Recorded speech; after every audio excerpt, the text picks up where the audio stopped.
Okay, okay. I hope everything's working. I have a slightly different audio set up today, and let me get my music playing too. I wanted to do a live stream because I was just doing. I want to do some research tonight on what do you call it? The An ideal mini PC based setup for digital art, and I've been toying around with some ideas of different PCs and what the requirements might be and the kind of drawing tablet you'd need. And rather than just waiting to write that all up and make a formal video, I just thought I'd do the research live. And if anyone wanted to join in and share their thoughts, that'd be great. Or if, of course, always I'm ready to do Q&A. So if anyone wants to join, just let me know. Let me turn on the chat just in case someone does show up. I'm really pretty excited about it. I have rarely done something quite like this, so to me it's very exciting. Okay. So let me tell you what I'd like to do in the stream while I'm getting set up here. I have my OneNote set up, and I'm going to take notes, and I'm going to just browse there've been some announcements today from Apple. I'm going to browse some different mini PCs. I'm going to think about the different price points and requirements we'd have to have, and this are the thoughts. Like, how should we arrange this? Like, we want to set up that simple. We want it to be pretty effective, but not too expensive. That kind of thing. So that's the goal I have with this session. So let me start out with, you know what? Let's start out with, I'll create sub pages here. First is, let's just talk about and we'll do ranges, right? We'll try to end up coming up with a price of what this should look like. I think everyone has different requirements, so I'd love to see what everyone here comes up with.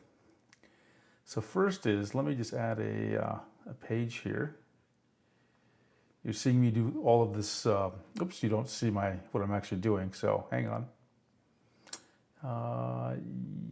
You should, no, that's not right. Let's try this again. You're supposed to be seeing my screen, but you're not seeing it.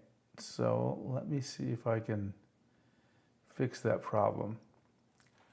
No worries, no worries. I just have to figure out how to add these elements to the screen. And I think it's called, I'm still getting used to the software. So just give me a moment as I figure out, I think it's called overlays. Yeah, there we go. I don't know why I lost the overlay. I must have, I think I know what it is. I think I accidentally was messing around with the hotkeys and I disabled it. So if I'm correct, I should be, there we go. I think that is, okay, I think I got it. I think I got it now.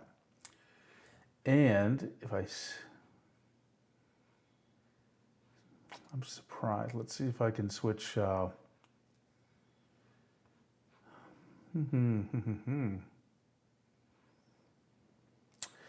have two different OneNotes. So, okay, I think I know what to do here.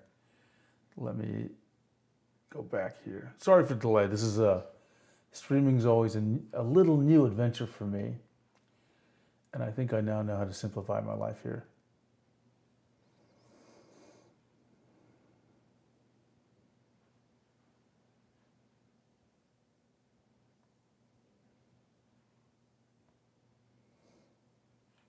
Okay, that should take care of it. That should take care of it. And let me get back to, yeah, there we go. Now you're seeing what I'm looking at, which is my OneNote. and we can browse the web and see things. So I'll just go to Google. Sorry, I get it. Sneeze. Oh, let me check the Discord to see if anyone's online. Okay, so let's just start with the tablet. And tablet-wise, or the pen display, I should say. Well, actually, you know what? We'll do two options, drawing tablet. At this moment, on March the 6th, 2025, if I had to pick a pen display, and I think since I'm thinking about a mini PC setup for digital art that isn't too elaborate, meaning too big, too overdone, something that might even be a little portable. So let me write that down a little bit. Relatively small setup. I think that's an important requirement. Relatively portable, right? I think also it has to be, I'm using the word relatively a lot, relatively simple. And what does simple mean? We want to minimize cabling, right? So I'm going to optimize this setup for situations where we don't have complex cabling, or we don't have too many cables. So as a concrete outcome of that, I would say I'd optimize for pen displays that don't require a 3-in-1 cable. And of course, we'll need a mini PC that supports that, right? So we'll try to avoid requiring a 3-in-1 cable. But it must be able to be used in this case also. Must be able to use a 3-in-1 cable. And let me write the word must here in uppercase. And I'll put the should avoid instead of try to, should avoid. Or must not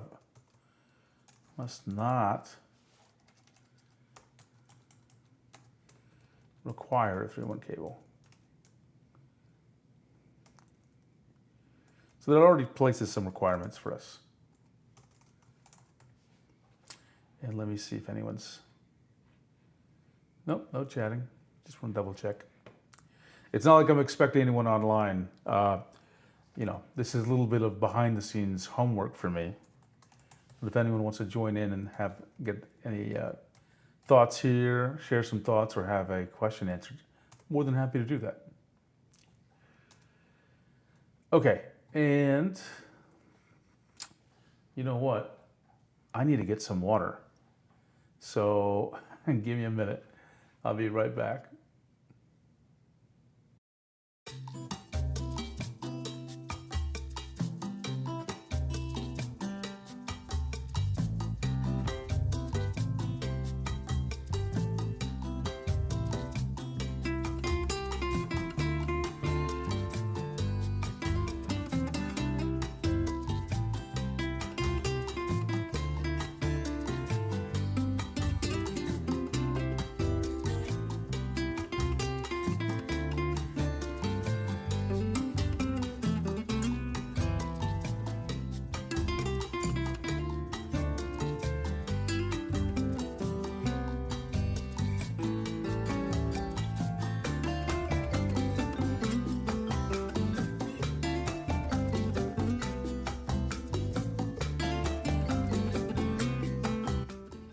Okay, I am back, and let's get the audio going. I have a different audio setup today, you probably noticed. My microphone, which is Shure SM7DB, works really well. I love the way it sounds with my voice. However, the thing is in my face. I don't mind that so much because it's not blocking the camera. I more mind that it prevents me from seeing the keyboard and just seeing what's on my desk, because sometimes I need to see to find objects. So I'm using this lavalier microphone, and it's wirelessly going to my audio interface. So I'm curious how the audio is going to turn out here. Anyway, let's go back to my notes.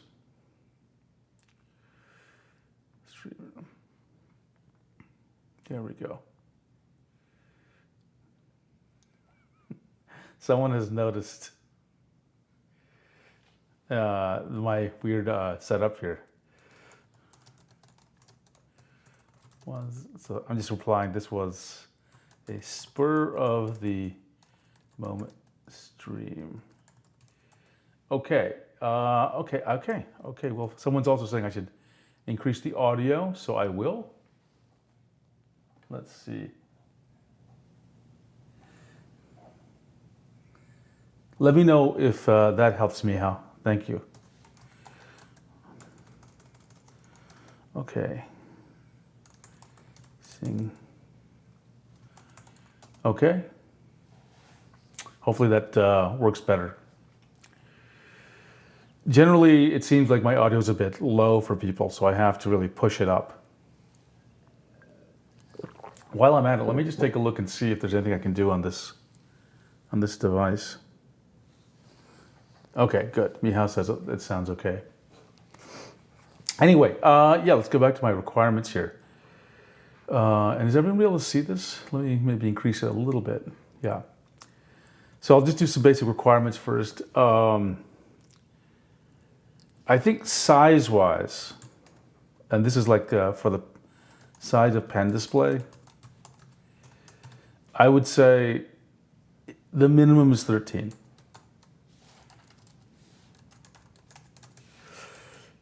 And since I'm also saying that this is portable, I don't want to get too big. So I would say recommended is 16. We're not trying to, necessarily make something ultra portable, just portable enough. So the difference would be ultra portable would be like, being able to fit everything easily in a backpack. And I think this is maybe a little, maybe not quite there. Maybe it could fit in a backpack or a big backpack. It's more like you're able to set up your workstation with relative ease as opposed to, it being a mess and very difficult and heavy to move around. And I think maybe we would think about a 19-inch, but I think getting into 20, 22 is just, it's a little bit too big. And we don't want to damage the, put these tablets at risk of damage. Okay, and then size of the mini PC. Now, do I have a ruler here? I think I should.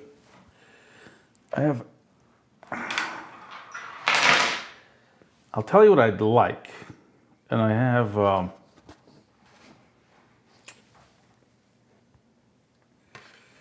backpad is at max. Oh, Mihao, let's see he has a comment here. It's at max. ThinkPad T490. Interesting. Let me just write that down. Size of PC/laptop. Let's see. Mihao says biggest should be ThinkPad.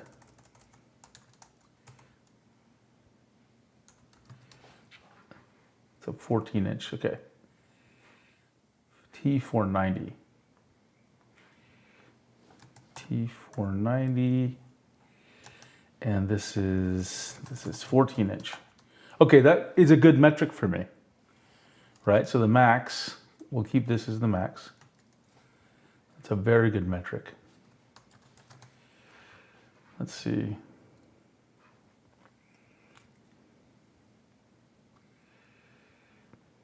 Okay, Arch looks like he's going to miss this one because I'm talking about mini PCs. And Arch is a supermassive desktop fundamentalist.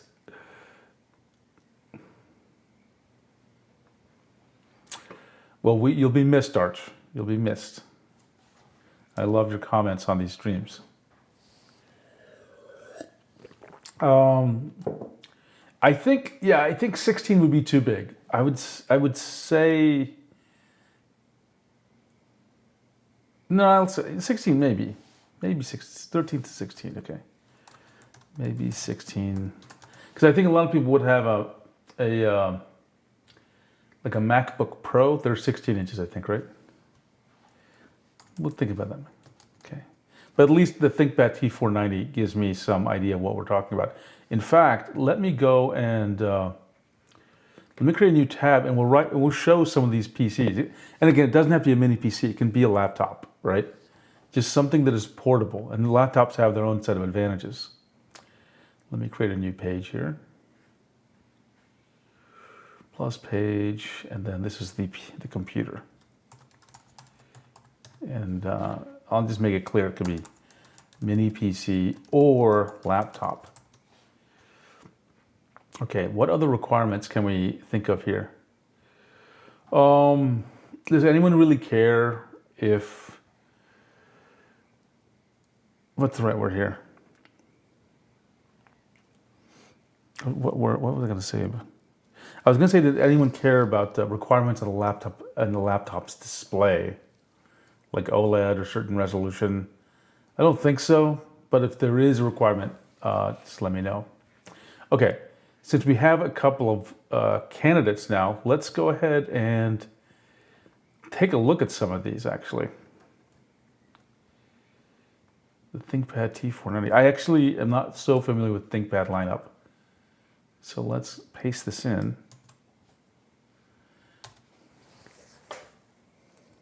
Lenovo ThinkPad T490. This is a question on Reddit. I'm looking for a laptop with a budget of $250. Michal, were you suggesting that this ThinkPad just for the size, or were you suggesting like this is this would be a good PC for this task? So if you could clarify, that'd be great. While I'm waiting for that, I'll tell you what I am thinking about. I'll just write it here. First of all, I may be biased, as you know, because of my Microsoft experience. I really do think the Surface laptop, I'll just write them, the Surface Pro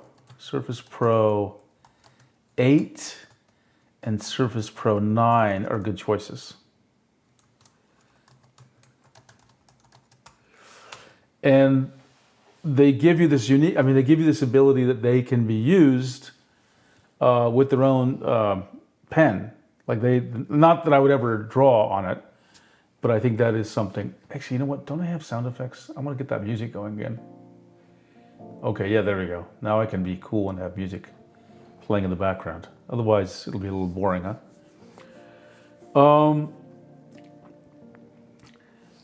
So it's kind of a nice last resort. The keyboard I'm kind of iffy on. I think it's okay, and it's separate. You have to buy the keyboard separately.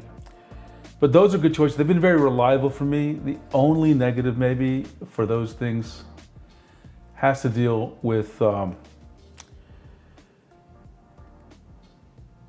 well, because they use these older Intel processors, they can tend to get a little, sometimes you might hear the fan spin up. They do get a little warm sometimes, but overall they don't. But it's a weakness.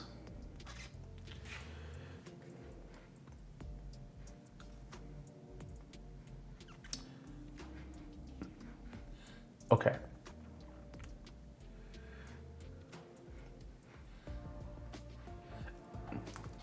So I'll just write down as a weakness there for these, which is they can, fans turn on, sometimes get warm. But overall, they've worked very, very well for me. They're very nice. Now, there's also the Surface laptop. So I'll start with the Surface Laptop 7. And this is I'm going to put the word no next to it, because, okay, I'll just say why the reasons are. ARM processor, and just not ready yet. there's still too many compatibility issues. So, and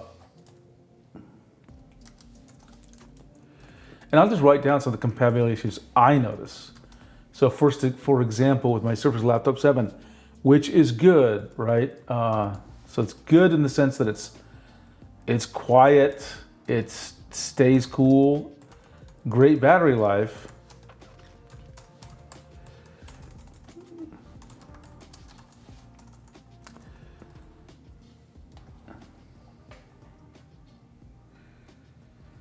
Okay, so Mihao did clarify. It's rather cheap when you buy used. There's a gigantic market of used corporate Lenovo ThinkPads. Okay, I'll note that. Thank you, Mihao. Thank you. So some of the issues I see, what kind of compatibility issues? Well, with my Surface Laptop 7, Discord is sluggish. Don't know why.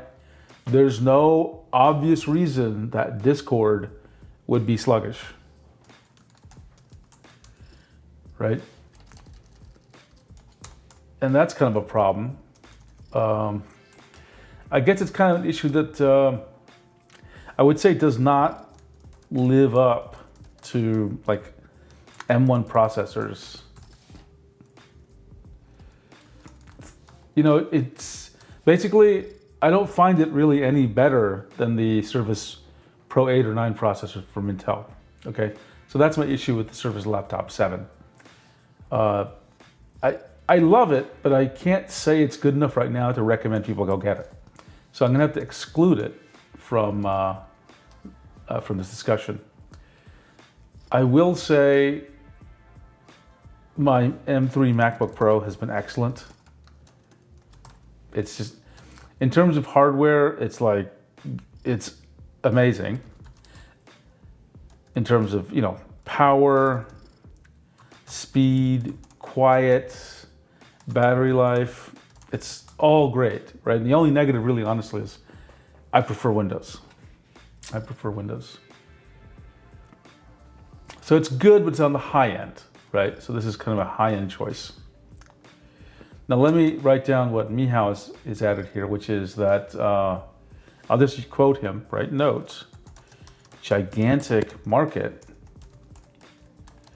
of used corporate Lenovo ThinkPads, right?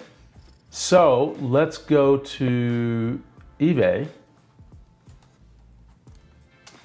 and just take a look at what we see for these ThinkPads.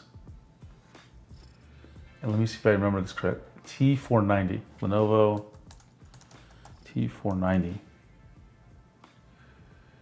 What do we got? Let me say i7. Let's just i7. Okay, now that I'm seeing some of these, let's talk, because I think it's going to be important. The next part is about how much RAM you need. Now, I actually wrote something about this recently. Let me get there on my docs site, and I want to share it with you. Where is it? Yeah, here we go. It's actually in my recommendations for laptops for digital art. So this is what I wanted to talk about, right? I think that, and here I'm really talking about doing more 2D type work. I think that 4 gigabytes is not enough. I think that would be bad. I think Windows does not do well these days with 4 gigabytes, okay? And of course, these things will change, right? Like over time.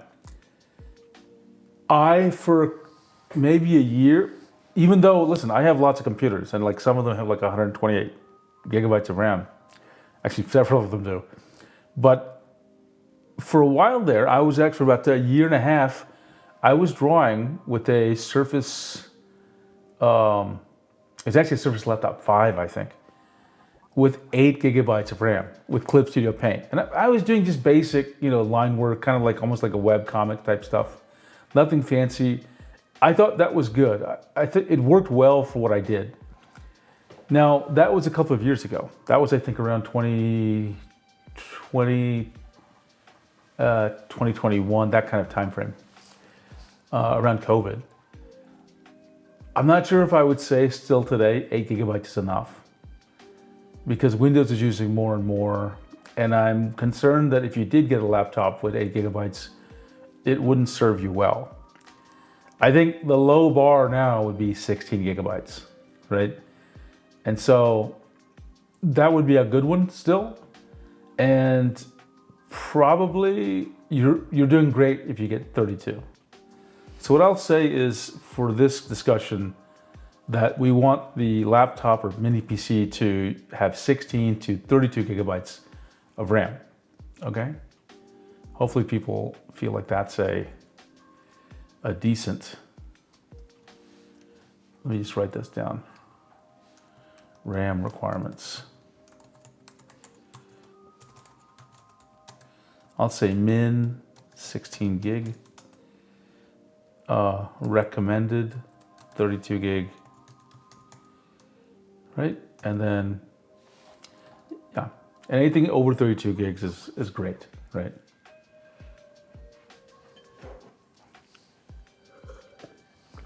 Detail the kitten is writing. Hopefully, she always has something insightful to add, so I'm looking forward to that. Okay. And let me get back now to the Lenovo, because we're taking a look at it. So what I want, so look, it's 8 gigabytes, which again, I don't think is enough. 250s or 225 is not bad, honestly. But can I find a 16? Okay, this is good. This is good right here. I'm gonna copy and paste this. Oh, shoot, I don't even know how Macs do screenshots. Gotta remember this, actually. Maybe this keyboard will, I sound so silly. I'm gonna have to research Mac OS screenshot. How do Shift Command 3. That shows you right there how little I know about Mac OS. Shift Command 3. No, I want let's see, rectangle. Shift Command 4, okay. Maybe this time, this is one of those things I have to look up every time with Mac OS, because I always forget. Okay, this is good, and I can talk a little bit about these Lenovo's just in general. So this is actually quite interesting. I'm glad Miha made the suggestion. Miha, I see your comment. I'll get there in just a second. Let me put this this Lenovo here. Lenovo ThinkPads.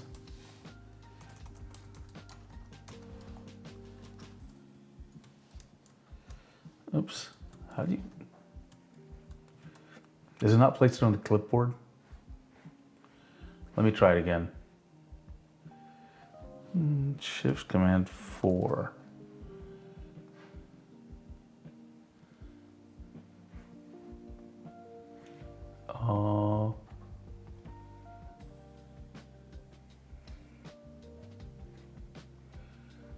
I really don't know.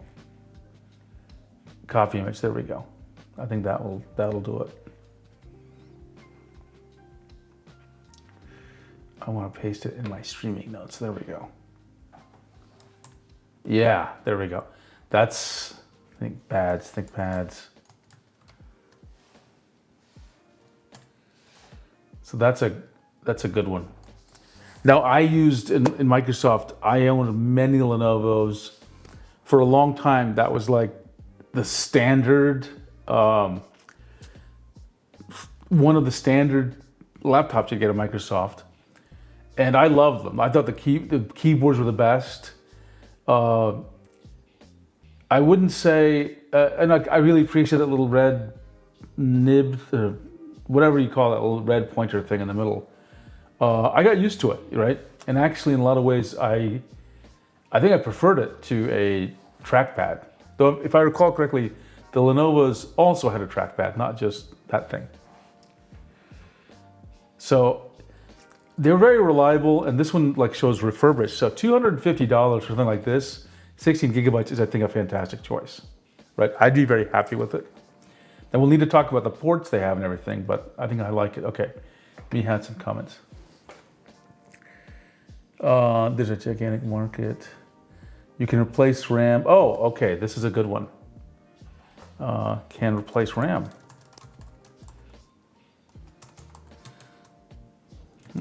That is a very useful thing. Okay, let's take a look.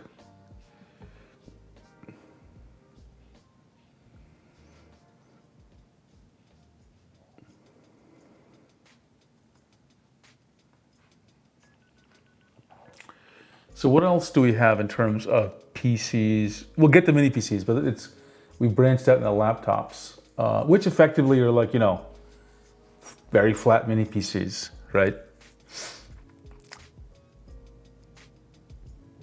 Is there any other laptop? Yeah, there is another one actually. Now that I think back to the Surface Pro 19, I will say the Samsung Galaxy Book 4 Pro, this series. So let me copy paste this a couple of times. Pro 360. I think that's the name of them. And then of course we have the Book 5.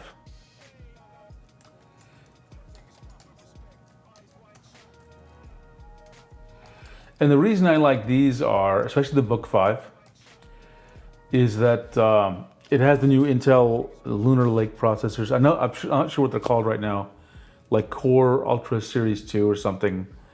Battery life is better than the older Intel processors. Not a powerhouse, but it works fine. I've been using it. I've been drawing something every week on my Galaxy Book Pro.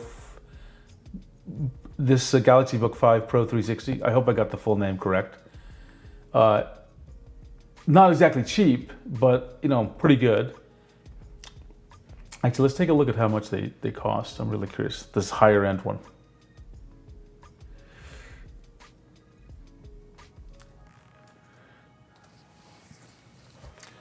Book Pro 360. Looks like $1,500 or $1,700 for this model.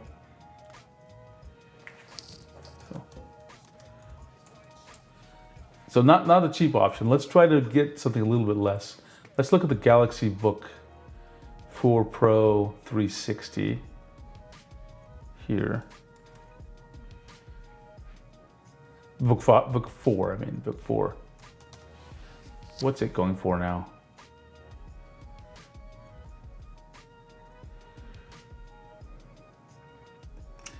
Let's look on eBay. That's a 16-inch tablet.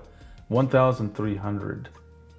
1,000. I think 1,300 is probably the most correct value for this. So not exactly cheap, but. Okay, so these are the ones I think, let me see if my page here has any other ones I mentioned here. Got that, mentioned this. But let me add the Surface laptops. They actually work out pretty well, to be honest. I'll put them here. Surface laptops. Probably 6 by now. But I think even the 5 worked out pretty good.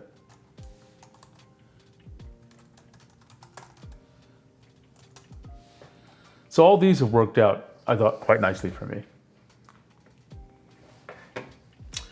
Oh, the Lenovo's have touchscreen? That's good to know, Michal.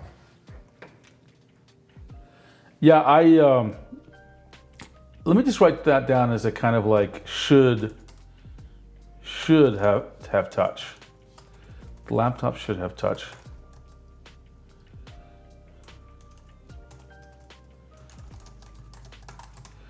And the reason I say, I don't use touch often, but it's one of those things that at just the right moment when you need it, you really need it, and it makes life super easy, right? For example, sometimes when I record my videos, I'm reading a script, right? And it's, for whatever reason, it's easier for me to have one computer doing the recording where I'm seeing a PowerPoint and I have the microphone, in front of me. And it's more convenient for me to have a separate computer. I'm holding up an iPad Pro here. Have a separate computer so I can see the script here, okay? It just feels more natural. And one of the reasons it makes it more natural, even though I don't normally, I have like Word open here, Microsoft Word, I just use my finger to scroll. If I had to get a mouse and start doing the scrolling, it would drive me absolutely crazy. So it's these situations where, touch is critical and just makes the overall operation feels great. And sometimes, you're doing something and it's just much more convenient to touch the button for okay than use the mouse. So I'm a big believer in touch, even though I'm someone who uses it very little. I think it's a really important feature to have. Okay, so I think we have some good sense of RAM requirements. And now let's talk about ports, okay? So ports are, I think, this one I struggle with because I don't know if there's a clear answer. First of all, and maybe we'll separate it up by mini PC and laptop. But basically, let me see if I can create a table here. Is that even possible in, I should know, right? Here. Let's go add a table here. Yeah, okay. So I'll say mini PC and we'll put laptop here. And I think you have to have an HDMI port in both cases. I think it's very important. There's just too many things out there that work great with HDMI. If you don't have it, it's just a real problem. So I think this is a must for both. So it's a must for both these cases, right?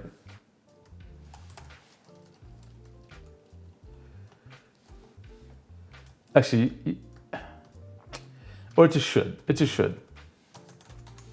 It just should. Mini PC is probably a must, but for a laptop, it's probably a should. Maybe my thinking is wrong there. Who knows? Another thing is that, remember, we want cabling to work easily. So we don't want to connect with a 3-in-1 cable if we don't have to. And what that means is you need a USB 4 port or a Thunderbolt 3 port or a Thunderbolt 4 or Thunderbolt 5 port, right? So you need a TB3, TB4, TB5, or USB 4 ports. Okay, we'll talk about how many. If it's a mini PC, I think you need 2 of them, okay? Times 2. And I need a port, and I say port here. And let me remove the word must, because it's gonna make this look kind of silly. I'll call out when it's not, if it's a must or should in some other way. For a laptop, I think you need 2. I think you need 2 of these as well, right? I think maybe these requirements will end up being the same. Headphone jack. Do I want to say anything about that? Is it a requirement? I think I'll put it here as a headphone. I'll put them in both, and I'll say it's a should. should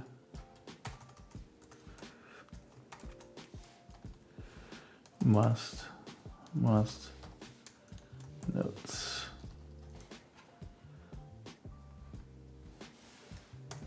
Okay.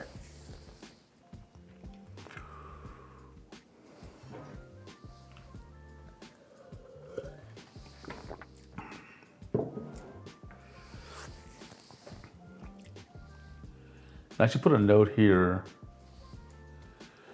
Will be useful for connecting to pen display. All right. What other ports do I need? I don't think I care about mini display ports anymore. USB and USB 4 and Thunderbolt ports, you can just get a USB to display port adapters. That's fine.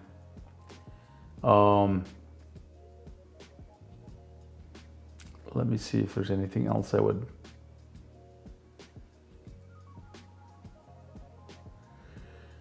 Ideally, you know, when I say these, you need two.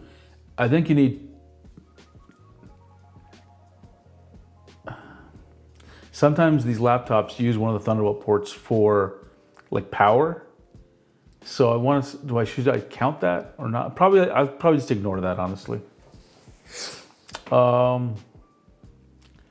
Anything else in terms of ports for the mini PC? Headphone, SD card. Does anyone really care? I'm not sure, honestly. An SD card reader.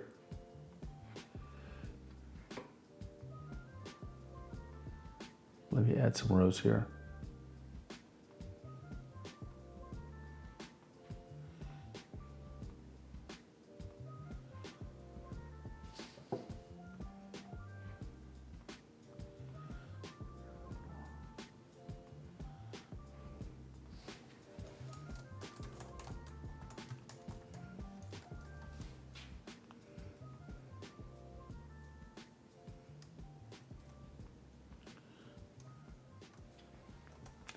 Let me write down my note about display port.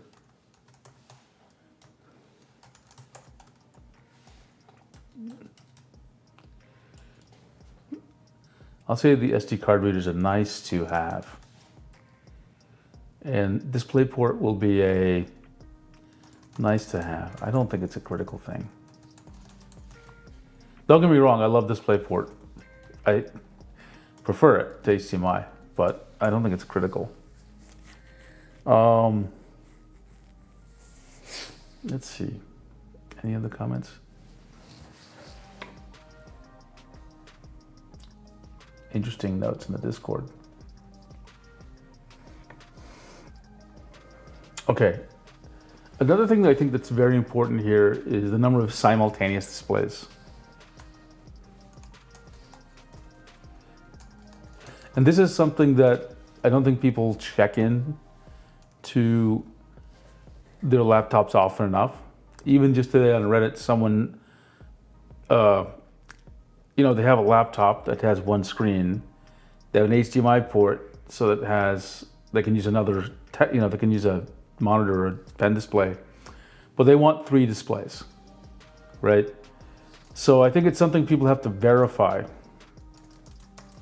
Okay, so would it be too much? I'd say it should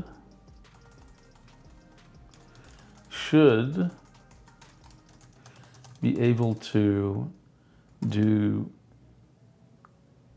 2 simultaneous displays for laptop. Should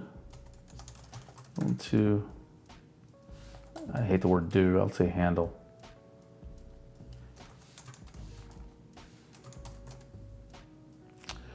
Three simultaneous displays for a mini PC.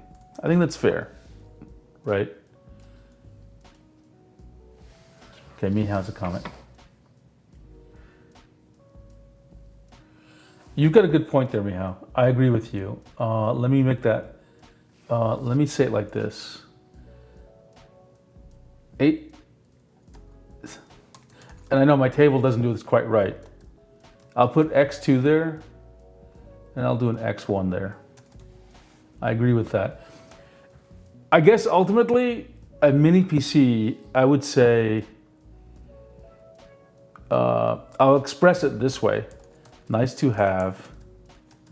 Mini PC should be able to handle 4 simultaneous displays. I think again, it's a nice to have, but I like to be able to do that. It's important for me. I actually have a mini PC, and there are situations where I need 4 displays. And I'll just explain the situation. I have 2 working monitors. I have a pen display to draw on, and then remember I told you I make these videos? Then I have my script, and I actually use my MoveInk as my script display. I plug it in, and I just read the script, and I use touch to scroll. That's how I use it. Oh, USB-A, yes, how could I forget? Yes, Mihao, you're right.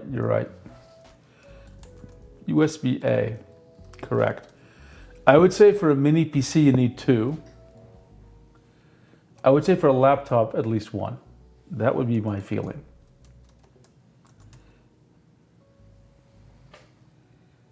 Yeah, there's lots of, there's just too much equipment out there that needs a USB-A, right? It's just that way.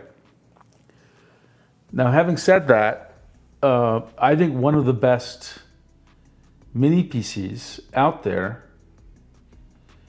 is my Mac Mini, but it doesn't have a USB-A port. So I hate the idea that you have to have a USB hub or something with it. It's very irritating.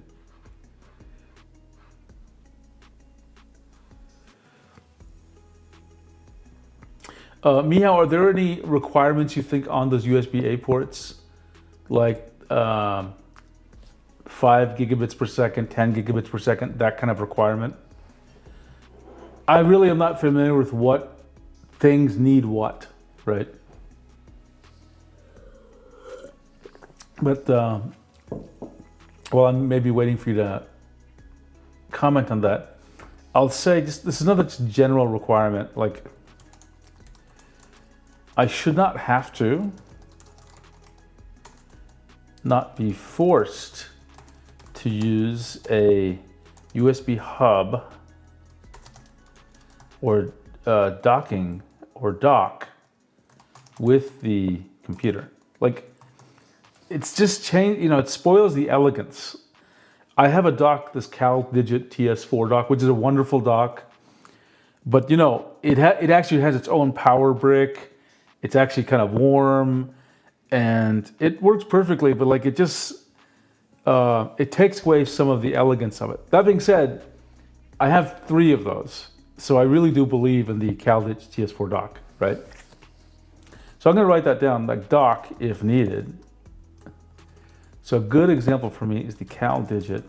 That's not cheap, by the way. I believe it's $270. It is an expensive dock. Actually, let me double check. It may even be more expensive than that. Like USB 3.0. Okay, let me write that down. USB 3.0.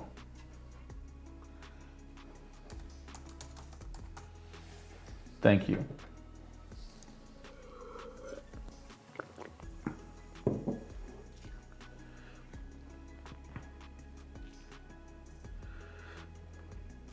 Let's take a look at that CalDigit dock. CalDigit TS4.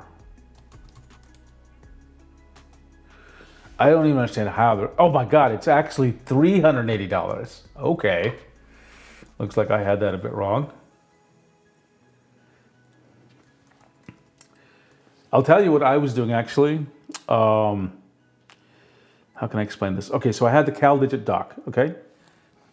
And this is one of my primary art workstation where I draw.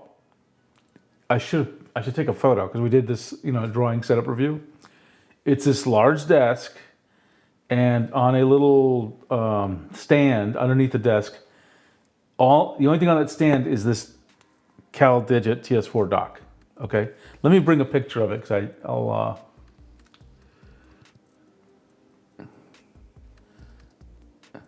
It's actually quite a nice little dock.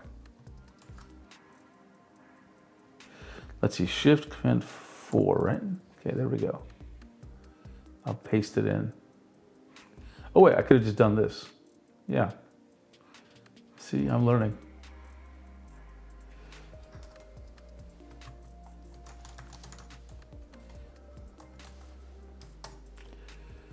So I have that on the stand underneath my desk, and it comes with a Thunderbolt 4 cable, and I connect it. But here's what I do. I actually had, not a Mac Mini, because it didn't exist at the time, but I had something like a Mac Mini there, and I would just attach the dock to this Windows Mini PC, which had lots of ports. But the reason I did that was it made it easy for me to switch between things. So in fact, I had 2 mini PCs there, and I'd have, of course, my laptops, and I would be able to use my desk with any number of machines, right? There was actually a Mac Studio there, an Intel Windows-based mini PC, and my Surfaces. So I was able to switch between like 4 or 5 different things thanks to that dock. And it was really nice, right? I could play with my Mac, play with Windows, play with different versions of them, and it was very convenient for me.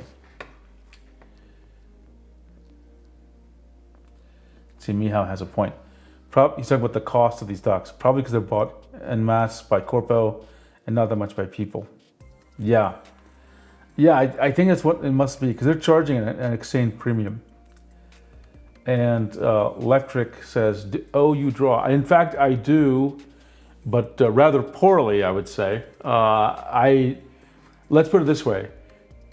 I am so ashamed of how bad I draw that I wanted to get, I'm thinking about getting some graphics for, like for use in my videos and my live streams, that have my logo, which I designed in like 10 minutes.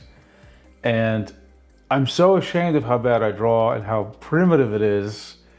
I'm actually thinking about paying someone a commission to draw it for me. Can you believe it?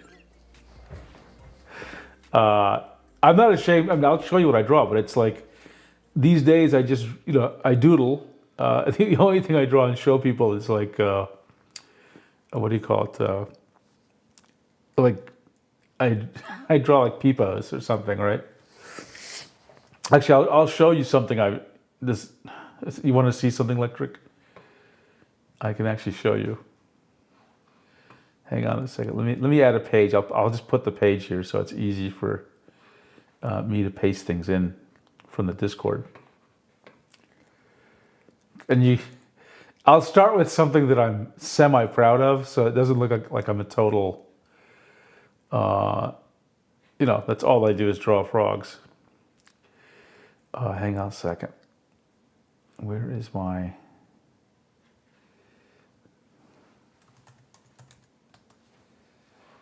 Let me start the music again. There we go. Oh, not there. Different. There we go.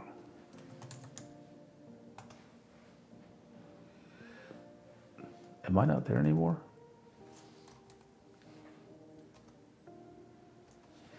Okay, hang on. Okay. I will show you actual stuff I have drawn. And again, I'm not saying this is good stuff, but okay. Why can't I? Oh, come on. Oh, I see. Okay, so that is so stupid. How do I show you things? Let me see. This is a little bit of a, let's see if I can,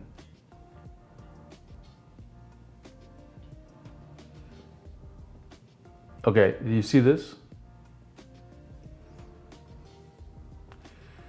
right here. There's a photo of this the sculpture in Italy, and so I was just so entranced by it. I decided to see if I could replicate it. So I am capable of drawing things, but most of the time, you'll see me draw things like this. Okay, like and I do all of this. It's all tablet related, as you can tell. My famous Wacopium Peepo or Pepe. And you can see it all involves drawing tablets, right? This is when I was messing around with Rebel. Well, thanks for the kind word, Electric. I do appreciate it. I will confess that I'm pretty lazy when it comes to growing as an artist, I guess. And I need to spend focused time this year on actually challenging myself, because I've gotten pretty good at what I do, but I keep doing the same thing. And there's so many weaknesses I have. I'm bad at anatomy. I have really fallen to a rut in terms of my style. Like, people are drawing so much work that's inspired by manga. I want to actually learn that this year. So let's see if there's anything else interesting here here's another one. Yeah, so this is the kind of silly stuff I do, right? Now, don't get me wrong, I've actually drawn other things, but to be honest, I haven't done anything interesting in quite a while. So I hope that answers your question. Okay, let's get back to our regularly scheduled programming.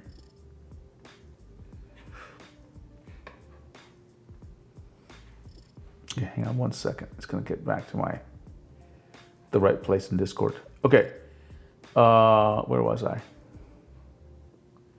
Mini PC. Okay, we're talking about the ports. Anyway, I was saying this is a nice one, and this is okay to carry with you if you're setting up a workstation, let's say in another environment. I wouldn't call it fast. You want things to be light and easy to deal with. This adds a little bit more complexity, but I do love my CalDigit TS4 dock. I'm not gonna lie. And let me just show you how many ports it has, because it is a monster. Yeah, here it is.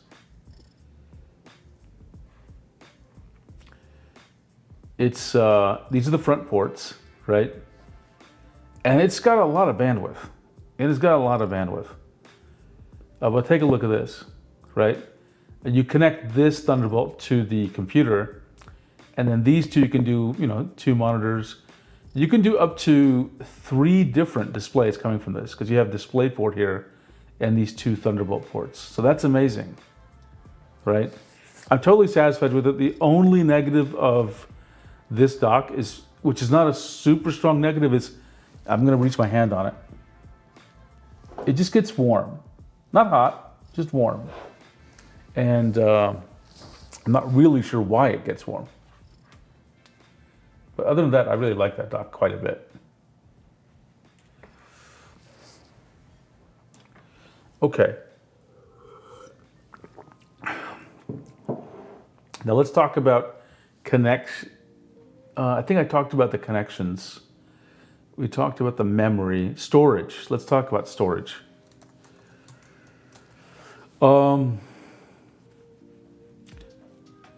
Maybe I'm being a little old-fashioned here. Maybe I'm not up with what people need in the modern world.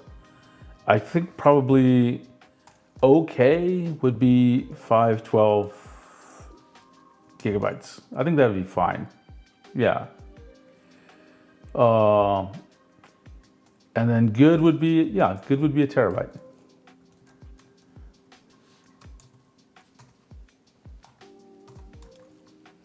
Right? If you get more than that, in my mind, 256 is not enough. Now I feel like you could probably get away with it. Maybe I'll say okay-ish. That's my new, I love saying it, but I hate that I love saying it. Okay-ish, 256. With Windows, you can fill that up pretty fast. I don't know about Mac. I don't think it tends to occupy so much space on the disk.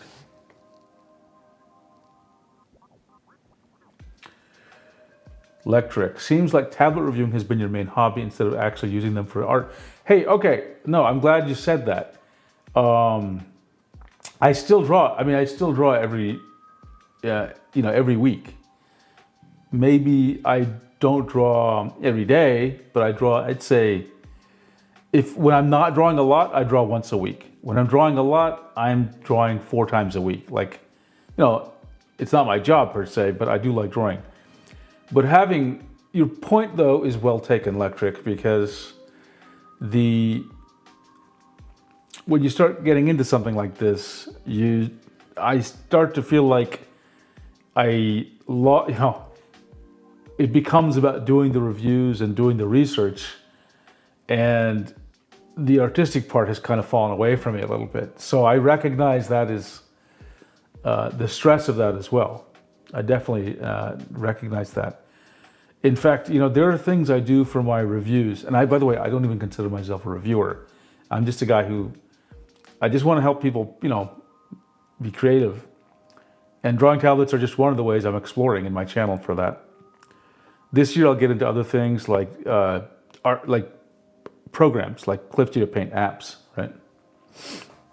But it ends up being so much work that, and I'm doing it all the time, that it can actually feel like I've got a job now.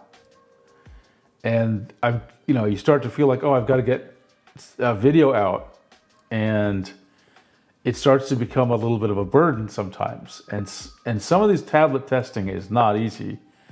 I measure those pens, and I hate measuring those pens for pressure. It just takes so much time and requires so much, finesse. Don't get me wrong, I love everything I'm doing here, but it is taking away from the original thing I want to get into. Okay, let me just double check the comments on the Discord. Okay. Let me go and take a look at the M3 MacBook Pro. I want to just see if there's any other port or thing that I'm missing here. We'll take a look at a couple of things. Oh, Mihao has a comment. Same as fountain pens. You buy them to write, but it's really easy to just fall into buying to collect them. And it's not really that bad. Yeah.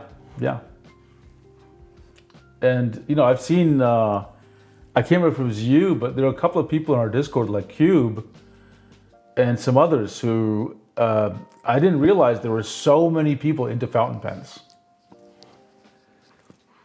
And even I've been tempted, and I've never even touched a fountain pen, just based on the excitement people like Cube have when they're talking about fountain pens.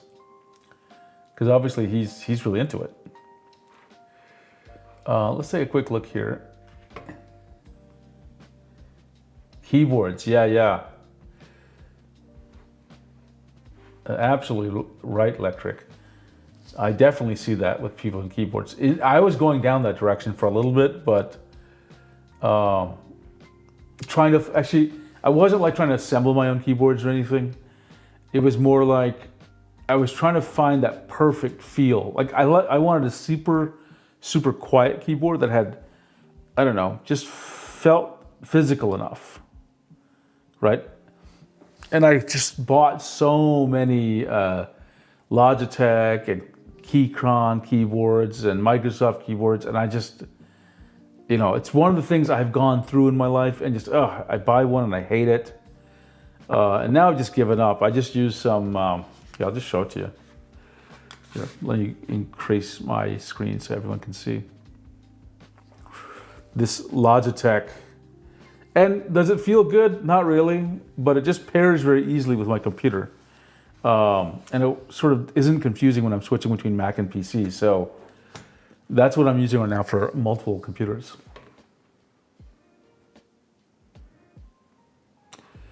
I'm a Topra fan. I've never used that.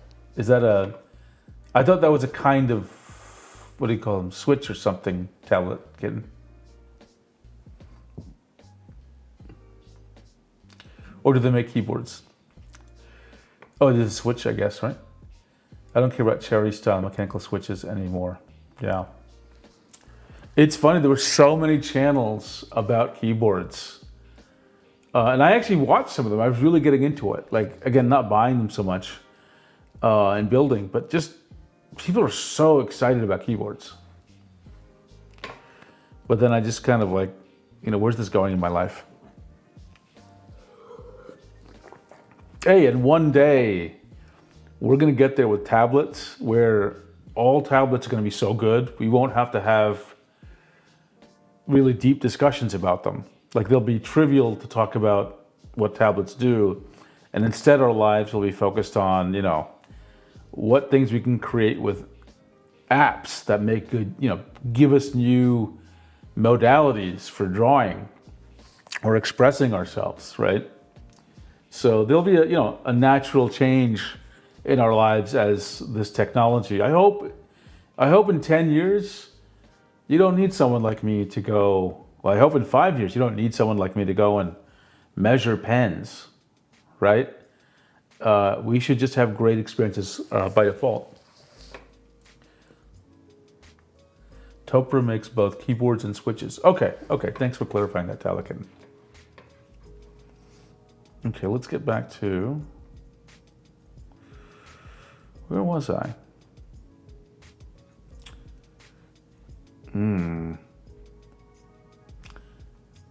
Let's see. Where is my lamp? My window disappeared, so I have to turn it back on. Overlays. I think it's this. There we go. Okay. I'm hitting some keyboard shortcut with just turning things off. And I wanted to look here to see if there's anything else interesting in terms of, let's just do a core. I would say you don't need anything more than 8 cores these days. I think 8 cores is fine. I'm not sure if I have any strong opinions on, I don't think I have any strong opinions there myself. 8 cores, I'll just say more than equal. How's that? Okay. Anything else I want to say?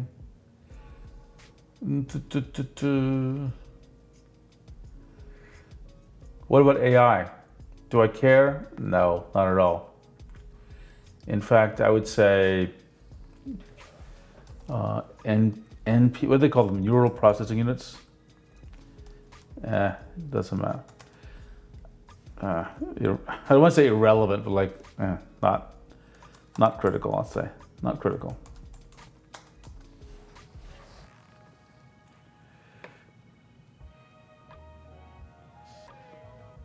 Oh, it looks like Tablet Kitten is pointing out there's some new UG tablets. Let's take a quick look.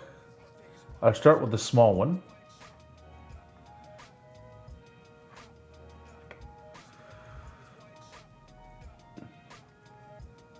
Okay, you can't see that, so let's copy link and paste it here.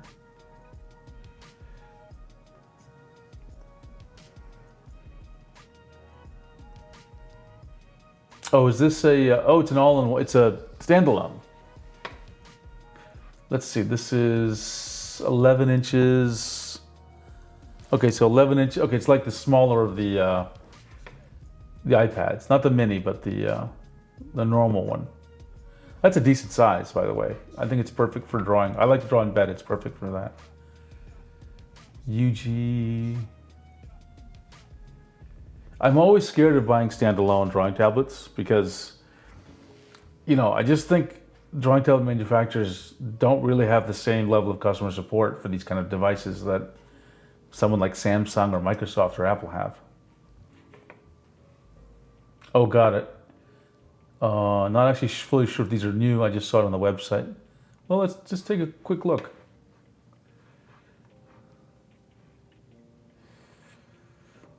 I feel like the UT3 is new, at least. Because I can't recall anything that big from UG before. So let's take a look at this. Okay. It looks nice. I mean,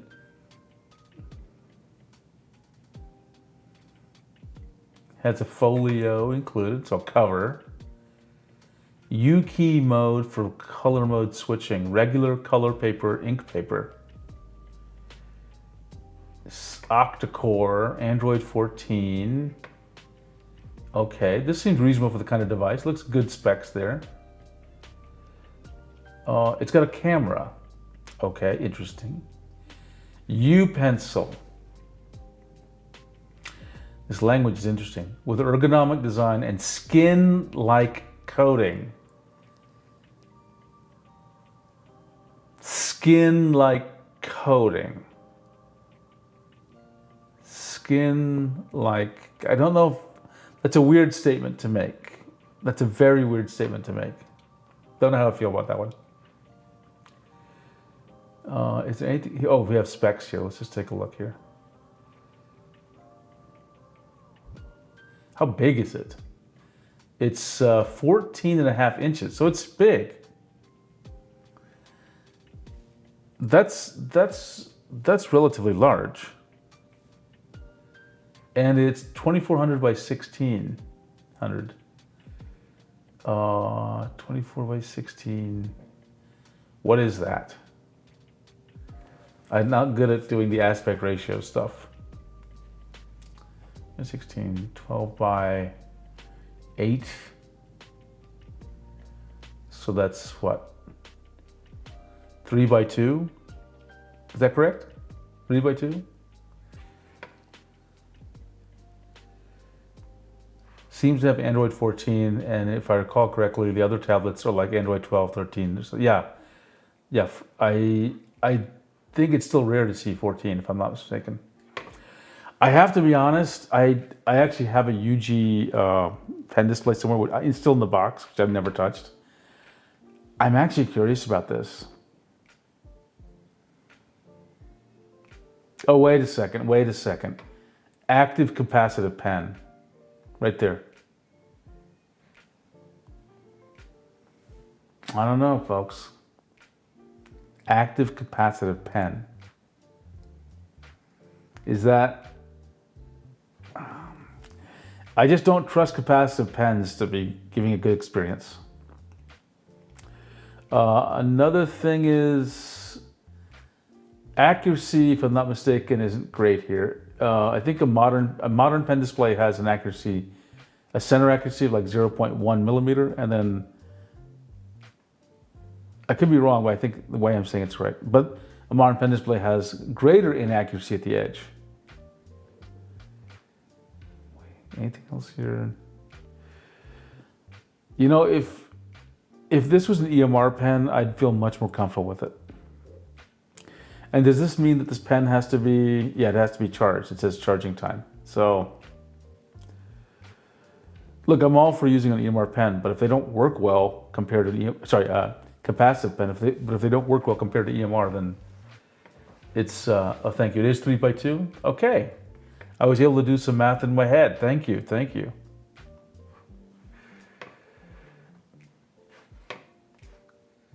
Let's see if there's anything else here. Yeah, I think nothing else I would really say in terms of what a laptop should be. Oh, let's take a look. Fairly recent. Oh, sorry, right. I'm reading other comment in the Discord.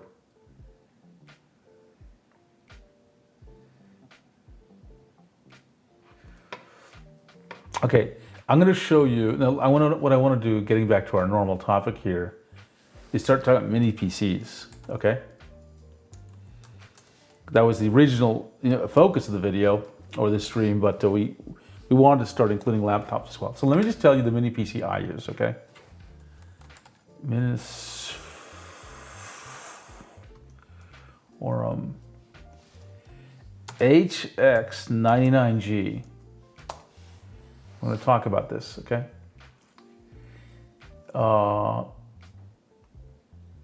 Let me put it on Amazon because I find like the Amazon listing is easier to understand.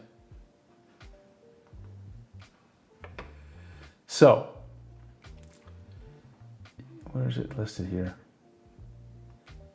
Okay, this is $1,000. And let me just get a picture of it here and put it in our notes. Okay, so we have the Minisforum HX99G for $1,000. Oops, didn't paste that correctly. How do I do this again?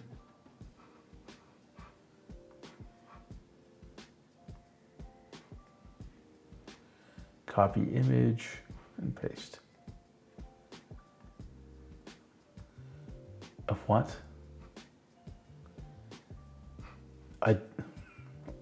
Sometimes I honestly, why did it let me paste these things but not this? Let's try again. That's so weird. I can't paste it by right-clicking paste. I can only paste it with a Command V, which is stupid. Okay, let's see if we can get the back of it though. Because I want to spend time showing you what this is. Yeah, here we go. This is a good photo. Copy image and paste it here. Okay, so there are lots of ports here, like a ton. And this can support up to 4 different displays. This is the one I use. This is my primary computer for when I'm actually creating my videos and recording audio. I don't stream with it, I just stream with the Mac Studio. But 99% of the time when I'm not drawing, I'm using this computer.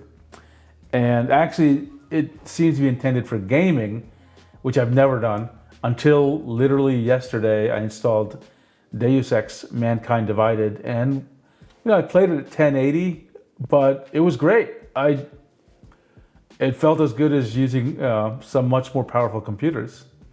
So I was plenty happy with this. And let me tell you, if you take a look at the ports, where it has, again, 2 USB 4 ports, which of course support DisplayPort, alt mode, DisplayPort alt mode, 2 HDMI ports, 3 of these USB 3.2 ports, right? And of course, their network cable. And for me, again, this is $1,000. It's got some ports on the side, but this is super convenient for me for dealing with a lot of devices. And I actually use this also with that CalDigit TS4 dock, right? Just to give me a few other ports, right? So I like this a lot. Again, it's not necessarily for the cheapest thing ever, but it's a very solid experience. And again, it's portable-ish, right? Like it will fit in a backpack. It's kind of bulky. It's like my Mac Mini's there. I'm trying to figure out what object would show this the best. Maybe it's like 4 Mac Minis, except maybe thicker and a little bit smaller. That's about the size. But I like it. I like it a lot, and I think it's one of the best. It's been very reliable. And now speaking of Mac Mini, that is actually another. And let's see if I can figure out what I actually paid for mine.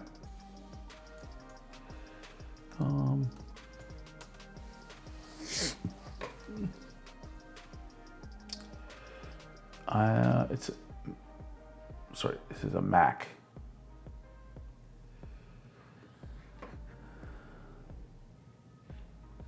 Let's try to pretend to buy one and see what the cost would actually be. Okay. So I'll say this is a good choice here.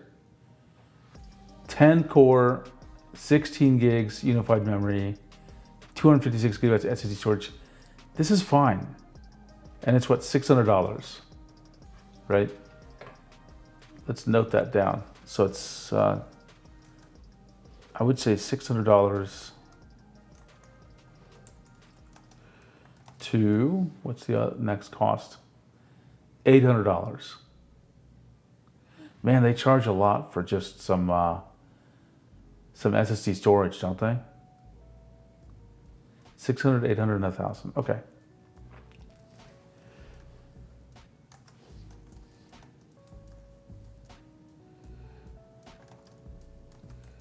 So it's a fantastic It's fantastic. And the thing you'll notice about this Mac Mini, let's see if I can, how can I show the specs? Here we go.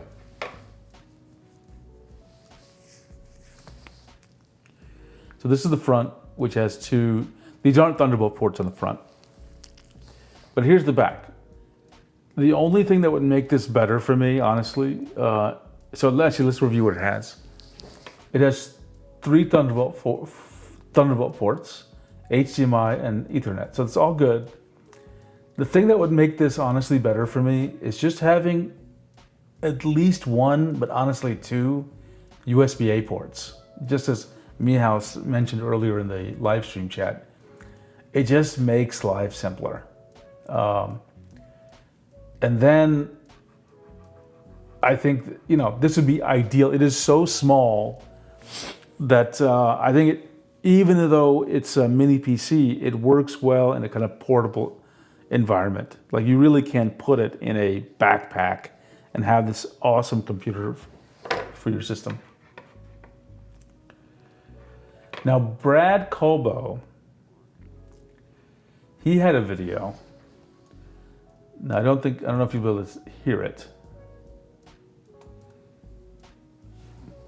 but let's find it.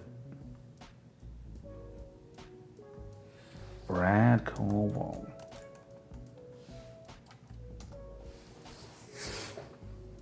I believe it was about 6 months ago. So let's find it here.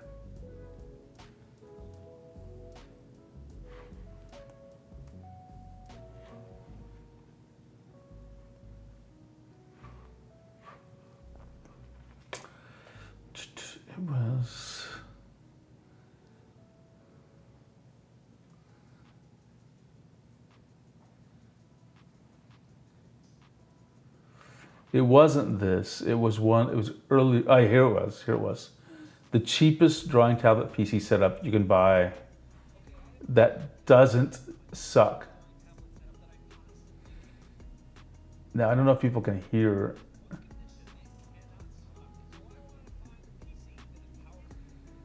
Actually, give me a second. I want to see if this actually does what I think it's going to do. I'm going to turn off that audio.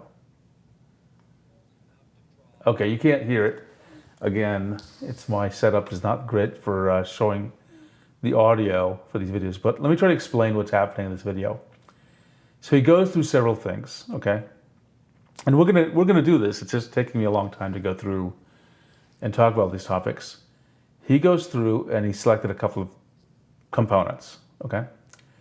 Beelink S12 Pro Mini PC. Okay, now I'm gonna go ahead and just screenshot this, if I can remember how Mac OS does it. It's $170. Okay. This was what Brad. Now, would I recommend it necessarily? Not quite, but it's good to have this reference point. Oh God, I hate this. It's good to have this reference point. Oh, it pasted the wrong damn thing. Try this again. Shift Alt 4. I realize the problem. I'm still thinking like a Windows user. So I'm forgetting that I have to right click and copy image and then paste it in here. There we go. So that's $170. Now, would I recommend it? I don't think I would recommend it per se. But it's good to see that we're getting some mini PCs this low cost, because $170 is crazy low cost, okay? And then, let's get back to Brad's video. Remember, he's going for the cheapest. I'm not going for the cheapest. I'm going for inexpensive-ish, right? Not necessarily trying to wring out every last buck, but this might actually work. 16 gigabytes is enough. You know what? I should just get this and try it. In fact, maybe I'll do that because I am curious how well it would work. Let's take a look. We'll take a look at the specs in a minute. What else did he do? Okay.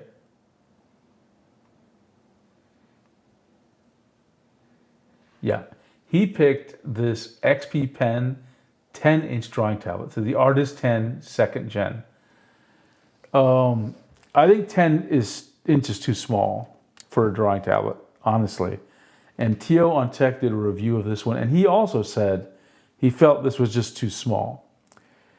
I will say that something would have to be around 12 inches. 12 and 13 seem very close. You'd have, like, I have a Wacom 112 and a Wacom 113, and I accidentally pick one up over the other, and sometimes I forget which one's which. So those sizes are good enough. But of course, I would recommend 13, and you all know which one I'd recommend. 13 or a 16 inch. And so that's going to bump up the price by another $100. But I think it's worth it. This was on discount. It was originally, it looks like it's $170. But I think if you just spend a little bit more, you'll get a better experience, right? So, and I'll get to the tablets later in this stream. And he picked up a keyboard and mouse, which I'm not going to cover here, or not in this stream anyway. And take a look at the ports he has here, though. Let's bring this up open. So 2 USB A's and 2 HDMI, and is anything on the front?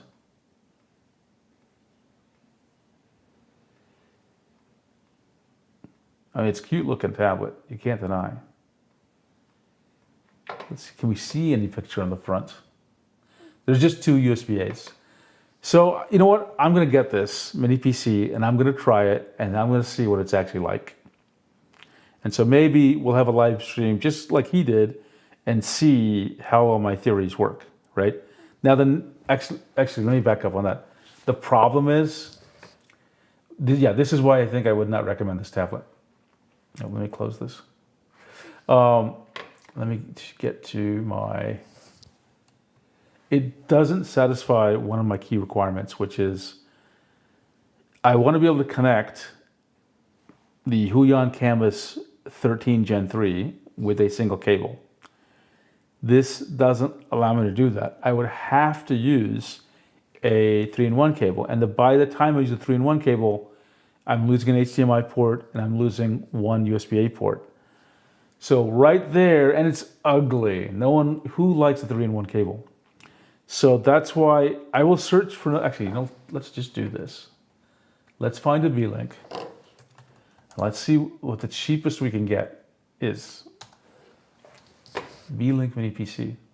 I actually, a couple years ago, I did buy V-Link Mini PC, but this fan was so loud. Like, the minute you turn it on, the fan would just stay on forever, and it was loud and shrill, and I just did not like it. So I just sort of sat in the box forever. Let's find one here. Looks like it was from the EQ series. Let me go ahead and just pick one of these. I'm looking for specs on it. 2 HDMI. No, I gotta have a USB 4 port or Thunderbolt port. Cannot settle for a. Let's just go. I guess this is the top of the line. It's so hard to see. Okay. This new one, which is $1,000, is supposed to be pretty good. Let's take a look at the specs for this. This V-Link S9. I hear good things about this. Let me paste it in.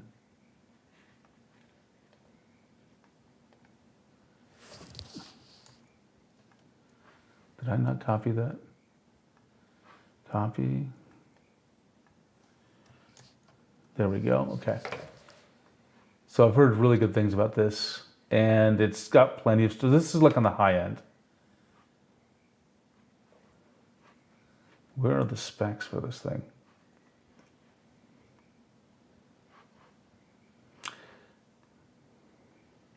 Okay, take a look at this. So we're getting there almost. Okay, it's got an HDMI and a DisplayPort, which is fine. I'm looking for a USB 4 port or a Thunderbolt port. Does it have that? It's hard to see the specs for this thing. Built-in microphone, that's actually quite interesting.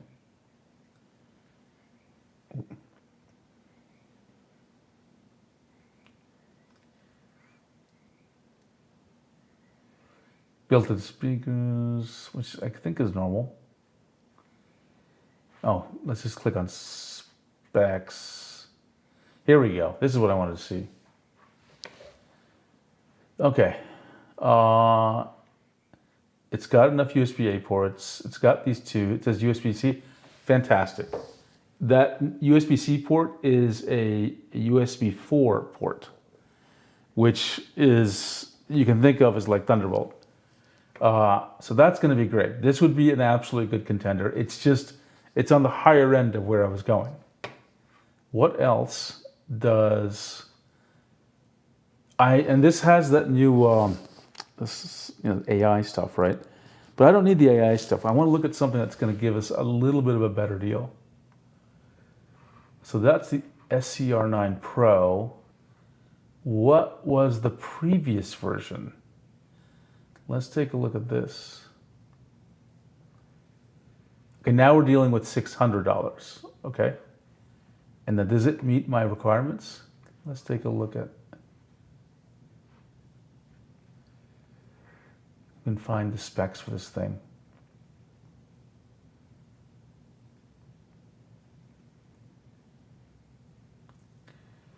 Okay. This is starting to be a good deal, right? So this has the USB 4 port. Looks like the same set of things,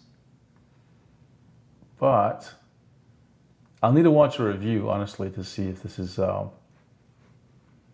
as quiet as I want. So this is now it's discounted with $609. So that's good.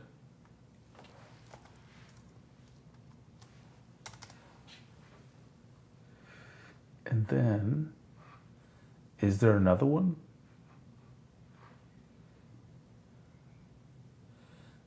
I'm just going to keep going down until I find something that's even. Now we're dealing with $500, okay? Remember, all I need is to get enough ports, and I think I'll be okay here.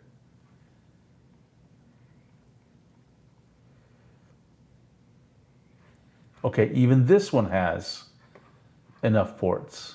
And now we've gotten the price down to less than $500. So that's good.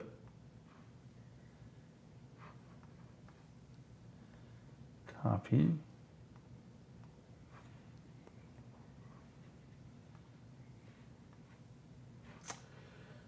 I don't know why this does that sometimes.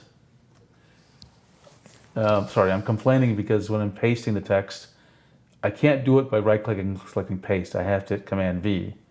Why those two operations don't do the same thing is kind of strange. So these are relatively new systems with this Ryzen 7. We want to go down, we want to dig a little deeper though. We want to get that next level of really something more price effective. Okay, this is new, it says, so let's take a look at it. Ryzen 5. And I'll offline, I'll look at some reviews or something, but I'm just trying to see what the candidates are. No, I would not accept this because it doesn't have a Thunderbolt port, okay? Or a USB, it doesn't have a USB-C port we can use for our needs. That's not right.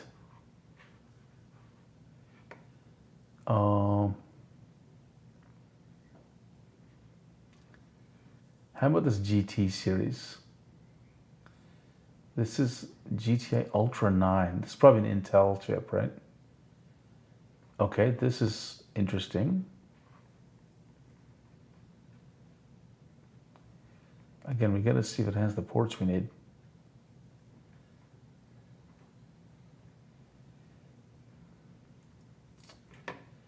Okay, Thunderbolt 4. This is $600 and has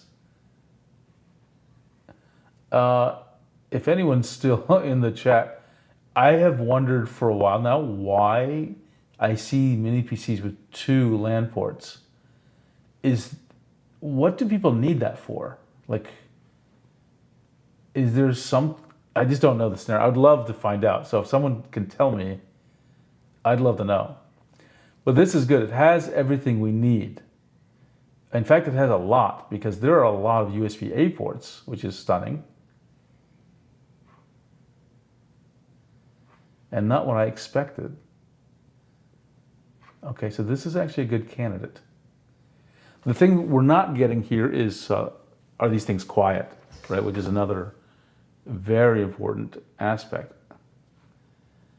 So this is good, and I'll bet that the i7 part, if there's an i7 version, it would be also very good here. Again, forgetting, oops.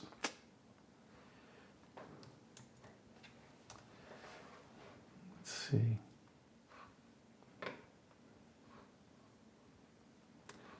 Where I picked the Ultra 9. Let's take a look at the Ultra 7. Now we're going up in price. I didn't want that. Okay, let's look up Minisforum. We did the HX99G, but is there anything else in price that gives me what we need?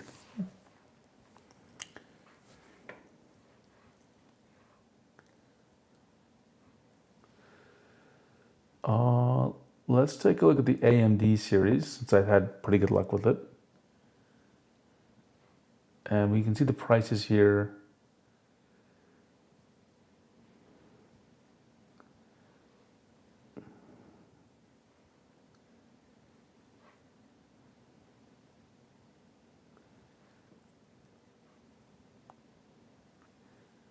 I could have sworn I saw one.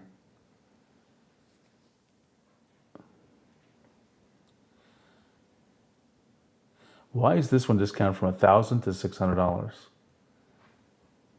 Makes me wonder. Okay, let's, instead of that, look at the Intel series.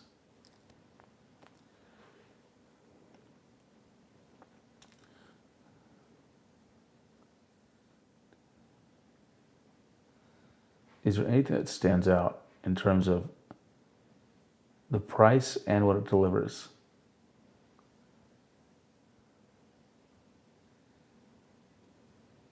I'm curious about this one because it's discounted at $200.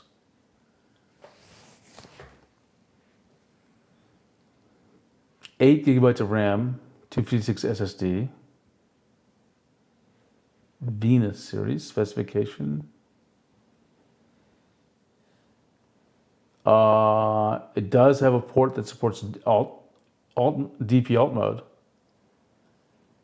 So this is a candidate. $200. There's a good YouTube channel called Tech Tablets, which I think he does really good. People say he does very good reviews of lots of devices. I was looking at ETA Prime, but I think people have told me like probably they like the way Tech Tablets did his reviews a bit better.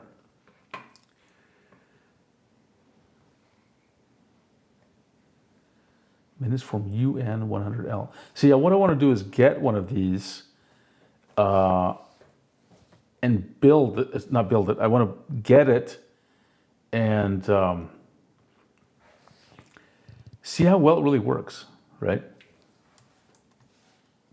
Minisforum UN100L. This one is sold out, which, what about this? This is sold out too. I wonder if it's on Amazon though.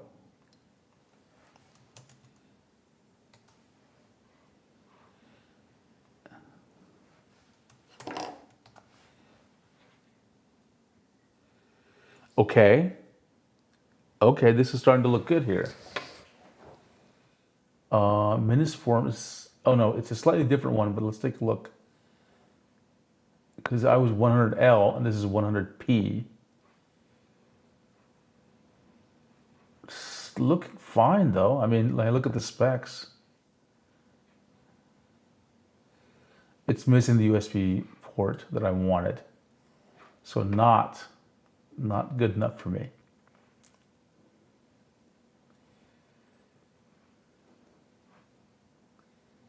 Where 100p, 100p. I gotta have the USB 4 port or the Thunderbolt port. This may have it. No, unfortunately.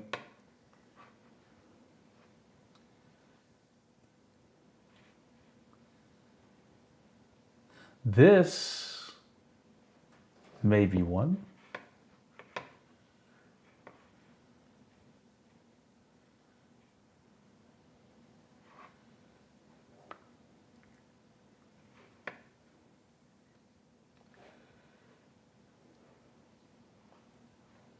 It says USB 4 port. I'm gonna copy this.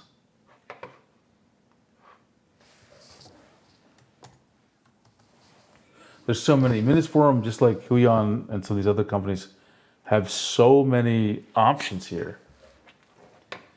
Minisforum. I've just been so happy with the HX99G that I think it's, I wanted to explore what they have here. Let's take a look and see if we can sort by price. Price, low to high. Yeah, here we go.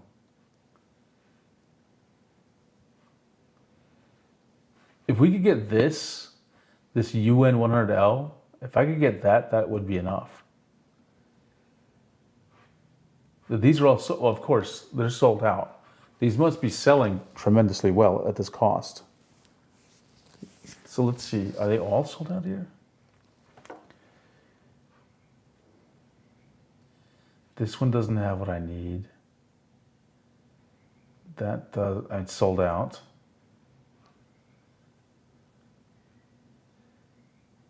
NAB 6 Lite, could it have?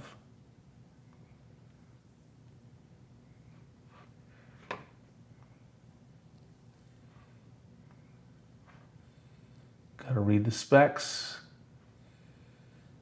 Okay, $300. Did I already have this one in my list?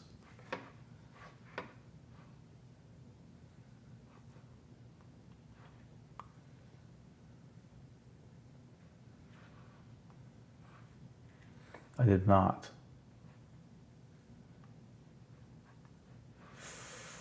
Oh, I hate this paste operation stuff with this Mac. Okay, I think we found a variety of things at about basically $200 to $1,000. So let's now figure out what the drawing tablet should be. So I'll give a range of things here. I think it's pretty easy. I think everyone probably knows the kind of thing I would say, which is for a pen display, we would want a Huion Canvas 16 Gen 3 or the Huion Canvas. Now the thing is, we want them to work with that single USB cable, right? And it's more likely to be true with the 13 Gen 3. Another candidate would be the XP Pen Artist 13 Gen 3. And then, oh, sorry, Gen 2, my mistake. And moving up in price would be the Wacom MoveInk 13. We don't have a current Wacom 16 that I would recommend. I think in this category though, this makes sense. Now, if I remember correctly, the Canvas 16 is what, $400? No, I think it's actually $500. Let's double check. Canvas 16 Gen 3 is, oh, wow, okay. Oh, sorry, I'm looking at the wrong thing.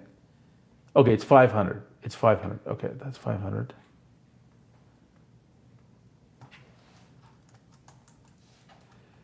And this is about 270, I believe. Let's take a quick look here.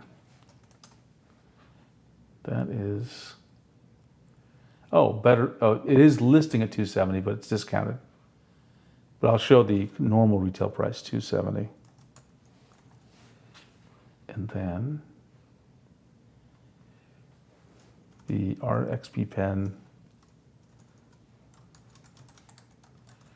Artist Pro 13,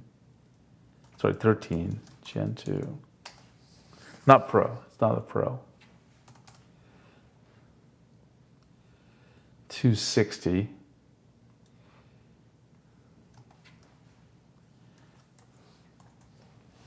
Wacom Moving 13, I believe $750.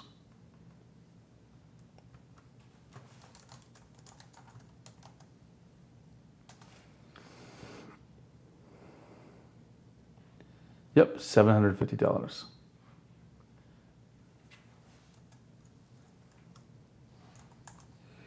So if we put this together, right, and like pick, let me create a new page here. If we sort of like what do you call it? Let's bundle them together, okay? I would pick, for the mini PC, which one did what was that last one? And this is my first best guess, right?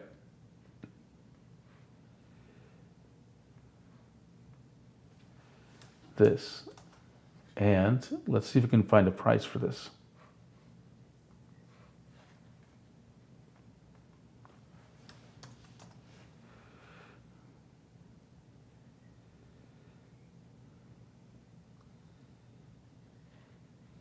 $16 gigabytes.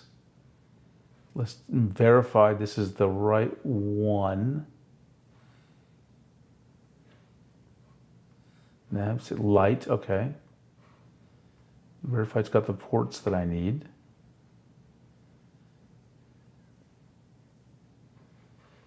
Okay. So this is $350, okay, great.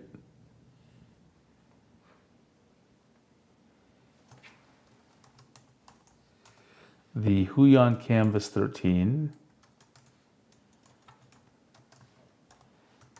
Gen 3, that was $270. And let's see if we can get these at the same, right? What else do we need? For these to connect, we need a cable. So you got to get a cable, and the one I get is Cable Matters Thunderbolt 3. This should work. It's $30, let's say. Intel certified. Yep. Cable Matters. TV3. Basically $30. And then Brad had a keyboard in mind in his video, so might as well steal from his recommendation and see how much that was.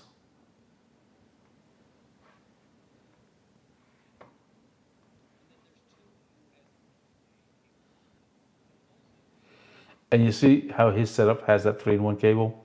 This is exactly the situation I'm trying to avoid.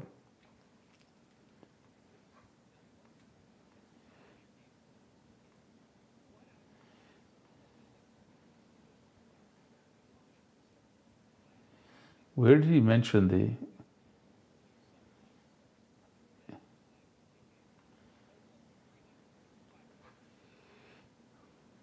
He should have the link here, right? HB keyboard and mouse. We're getting there. We're getting there. $25. HP board and mouse. That's $25. Okay. What is our? This would be a reasonable low end. So what are we at here? I'm going to move this window over here, and I'm going to, instead of using a calculator, I'm going to actually um, add these numbers into Google since I can't do it in my head. 350 plus 270 plus $30 plus 25. What's our total cost here? Okay, $675. That's our total.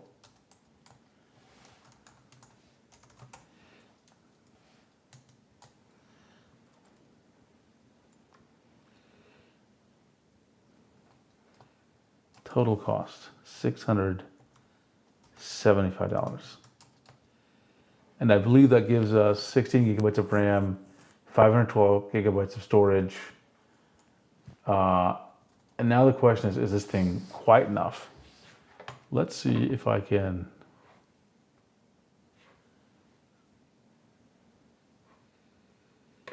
find.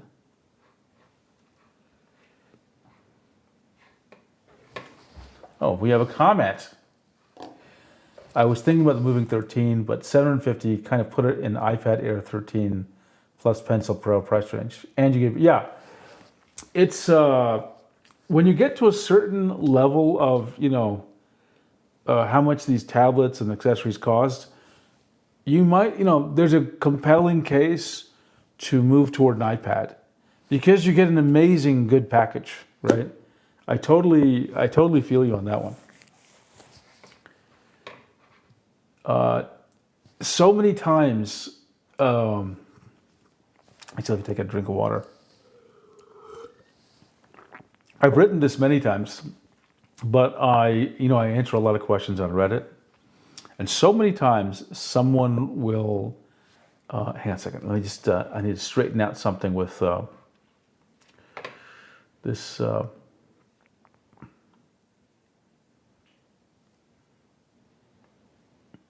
Make it a bit easier. Okay. So many times someone has said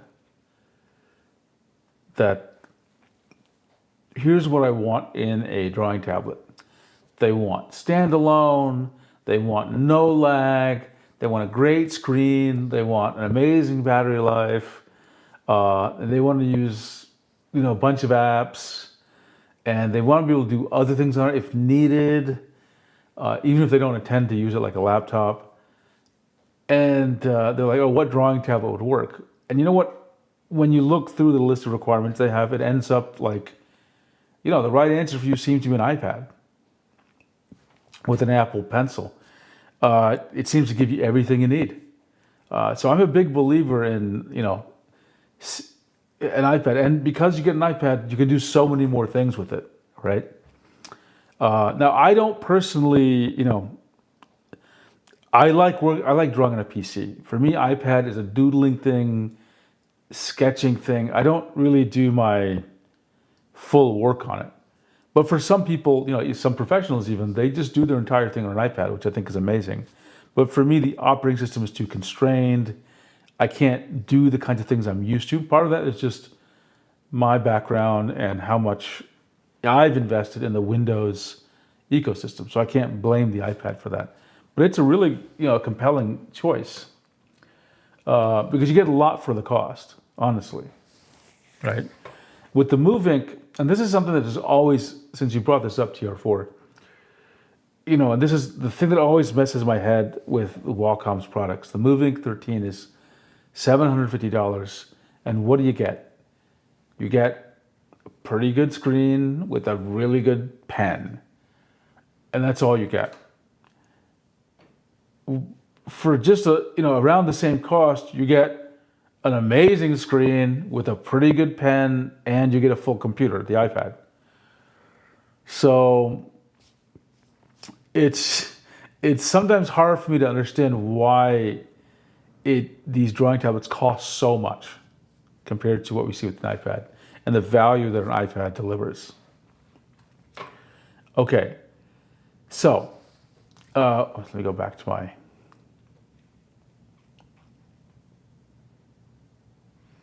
Okay, Oops, I've got my, what did I do here? Oh, I see. There we go. Now we're back to normal. Okay, let me zoom this in a little bit more. Okay, so where we're at is that for less than $700, TR4 has a comment. I completely agree. I love Windows 2, but also maybe moving to Linux. Hey, I'm glad you said that. You can't see it. I don't think you can. No, it's not there. Just yesterday, I took one of my mini PCs, an HX Windows Forum HX99G, had Windows on it, and I wiped it and I installed Linux Mint on it. And I am exploring, I want to spend some time exploring how well I can do what I do. I mean, artistically is what I mean, with Linux. Now, right up front, there's some real problems, right? First of all, I used to be pretty good at using Linux, but I've completely, after 30 years of Windows, you kind of forget things. So I just don't know how it works anymore, right? Which is why I picked Linux Mint, because it's basically made for people like me who just don't want to learn anything and just want things to work, right? And so that, I've forgotten some of my knowledge, my expertise. The second thing is, regrettably, there is no Clip Studio Paint on Linux, okay? Now that's a big deal for me, so I have to figure out how I'm going to incorporate it. I can't switch over to it completely because I use Clip Studio Paint. So maybe I should try drawing in a style that's more conducive to the programs that are available on Linux. And here, of course, I'm thinking about Krita, right? So, look, I would love for there to be a true open source, what do you call it? A true open source, completely open source way of doing digital art.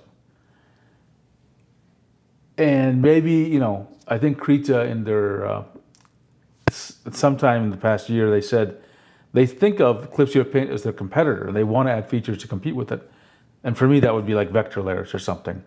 And I want that. I desperately want that. I want people to be able to, not have to get locked into the Windows ecosystem or Mac OS and get something reasonable to make their digital art with. The other day I was looking at, what do you call it? I should bring this up. It's actually, this is relevant to this discussion. Framework has a desktop, if you've seen the Framework laptops, right? And I'll just go pretend to pre-order it right now. Take a look at this. Okay, so we'll go to, what's it come with? 32 gigabytes. Okay, that's reasonable. And let's just go to the smallest drive, right? Okay, that, $70. Secondary storage, none. Operating system, take a look at the cost here. Windows 11 Home is $139. That's the cost of a pen display, right? Let's go ahead and say I just want Home. And let me go ahead and pick the Noctua fan because I just like it. US cable, power cable. Side panel is black. Tiles. Choose at least 7. 4 and 3. Okay. And then I don't need to choose any of these things. What's the total cost? Oh, you need ports, right? I think these are additional ones. I don't think I have to pick these. So how much is this?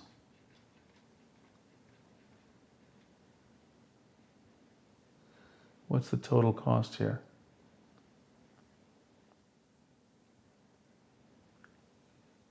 Okay, I'll just do a quick select. How big is this? $1,500 for the Framework. Actually, I should write that down. That's actually a good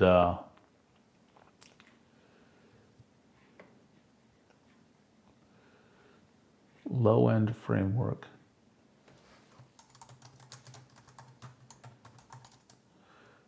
$1,500.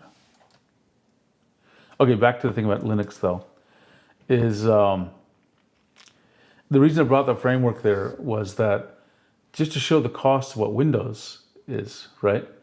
We saw how much Windows is adding onto the cost. It's like $100 and something. So $150. It's taking way too much. Now, of course, when you take a look at these PCs like this, the Windows cost is licensed differently. So I don't know. I don't know the exact number, but it's not, this 350, 120 of it is not Windows. It's more like 30 of it is Windows, or maybe less. So I would think it'd be reasonable for someone to want and we should be able to get a nice system for ultimately $500. Now I've got down 675, but I'm hoping this will drop down as we start seeing these new CPUs come in. That you'll see that a market. There'll be a bunch of these old things that aren't old inventory, and so people should be able to get some really good deals. But I think $600 is reasonable for a pretty good system, I would say, right? Let me see if I can NAB 6 Lite. I think that is,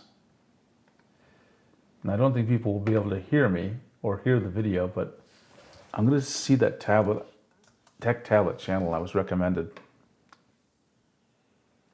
And I could probably make the video happen, but I need to figure something out here.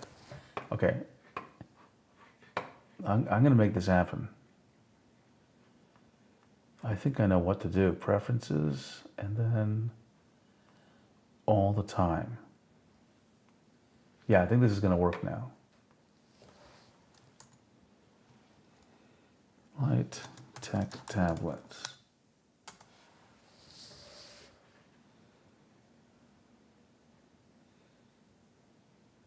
Okay, I can't find him reviewing it, but let's take a look at ETA Prime.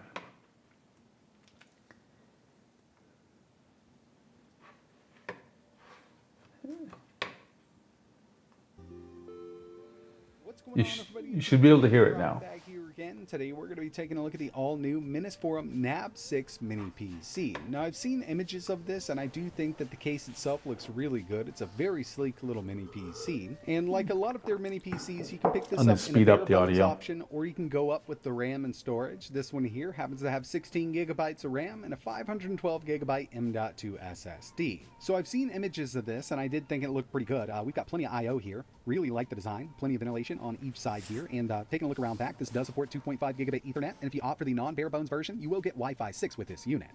If you do end up purchasing one of these, inside of the box, you're going to get a 6-foot HDMI cable. We've also got a VESA mount, some hardware and adapter for a 2.5 VESA inch mount, drive, that's because good. we've got room in the bottom of this to add that extra storage, and a 120 watt power supply.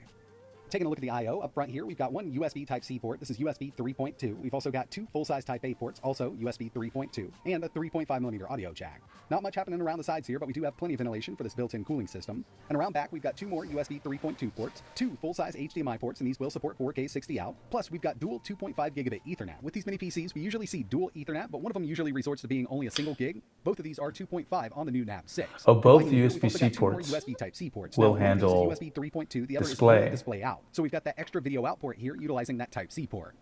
Now, if you end up getting the bare bones unit, just keep That's in mind it's good. really easy to get in here and upgrade or add everything you need. We're just going to push down right on the top. It's got a spring-loaded mechanism. And now we can easily access the internals here. And this one here actually came with 16 gigabytes of DDR4 running in dual channel and a 512 gigabyte M.2 SSD. But you might notice I might this order SSD has this, a new cooler on it. We've got like a fan tonight. cooler for these little M.2s, and it does come in handy to keep those speeds up because this does utilize PCIe 4.0 SSDs, and they can get quite hot. When it comes to RAM, we've got dual channel. The built-in iGPU is Intel UHD with 48 execution units. Okay, let's take a look. It's only an Intel i5. Okay, eight cores. That's great. It comes with 16 up to 64. That's good. Windows 11, Wi-Fi 6 at fine. 1200 and cables that we're going to be testing. Okay, so I've got everything up and running. I've got a bunch of stuff on occasion, or adjust the TDP from the BIOS. The images populate. So web browsing, we're good to go here. You can even do some light video editing and photo editing on this machine with the stock iGPU that we have here, which isn't quite as powerful as some of the other 12th gen integrated graphics that we've seen, but it will get you by. 4K video playback test. We'll go ahead and full screen this. Stats for Let's see. nerds. Make sure we're at 4K. These Intel chips are great at 4K video playback, whether you want to stream from your favorite website or even YouTube here. As you can see, 4K 60. Also, if you wanted to install Plex here or just run from an internal or external 4K drive, 4K playback 60 FPS looks playback good. is going to work out great on this setup. Next thing I wanted to do was run a few benchmarks, and first up we've got Geekbench 6. We're coming in with a single core of 2,163 and a multi of 7,681. Moving over to some GPU benchmarks with 3D Mark, Wildlife came in with a 7,268, and finally Night Raid with an 11,202. Obviously, this has fallen far behind newer AMD integrated graphics, especially the RDNA 2 based graphics and something like the 6800U. So it's going to be really interesting to see how this thing handles gaming, but you also got to keep in mind that this isn't using the higher end Iris graphics. We've only got 48 execution units here, but the higher end Iris Xe graphics use 80 to 96, so it is on the lower end of integrated graphics with these Intel chips. First up, we've got GTA 5, an older one. Definitely kind of wanted to start with this. I knew we'd have a good time with it. 1080p, normal settings. We can get an average of around 65 FPS. So, turning VSync on here, just locking it down at 60, you're going to have a really nice time with this 60 game. It is FPS and a in lot of these GTA older games 5 will is perform good. quite well at 1080p and even 900p, but when you get up to the new I mean, AAA stuff, that's I'm where not things picking really these. struggle. Sorry, And, let we've me got a turn on the lower end volume. GPU here, but I've got a few more games that I want. I mean, I'm not picking these things for gaming. You don't need a lot of this kind of horsepower for gaming. You don't need this for like drawing with Clip Studio Paint. But it's good to see that, if you want to occupy some time relaxing with gaming, it'll be okay. Test, like one of my favorites, OG Skyrim 1080p, original Skyrim at 1080p normal settings, another great experience here. So far, seems to be a decent choice, actually.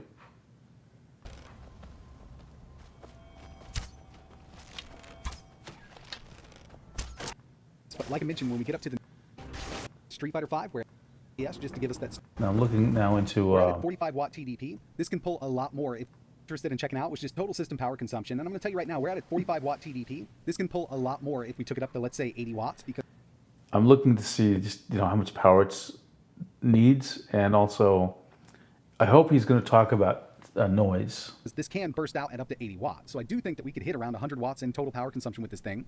But at the stock TDP of 45 watts, at idle, it's pulling 10 watts from the wall. And by the way, I use a kilowatt meter while this is all plugged in running. Average gaming, 61 watts. And the maximum burst that I saw this jump up to was 83 watts. And it kind of backs right back off. But keep in mind, that's more of an extreme test. So that 120 watt power supply that comes with this unit at the stock TDP is more than enough. Even if we upped it to 65 watts on, just the base TDP, we'd have plenty with that 120 watt power supply. So when it comes down to it, using this mini PC is your everyday desktop solution for web browsing, 4K video playback, email checking, document editing, photo editing, and even light video editing. It's going to be fine. Indie games and older PC games are also going to run at full speed, but I wouldn't run out and pick this up specifically for AAA gaming. As you saw in this video, it really does struggle with that iGPU being a lower-end Intel UHD iGPU. But that's going to wrap it up for this video. I really appreciate you watching. I personally do like the design of this. I think it looks really sleek. And when it comes to CPU performance, I mean, we've got plenty of power here with this i5, just kind of lacking in that iGPU department. If you're interested in learning more about the Menace Forum, NAB6, I'll leave some links in the description. And if you've got any questions or want to see anything else running on this PC, just let me know in the comments below. But like always, thanks for watching. I think this could be a good choice, actually.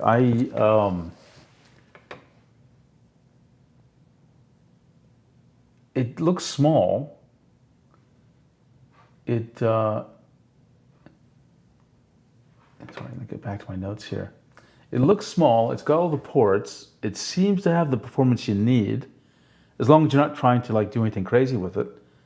$350. Let's check again. I wonder if there's.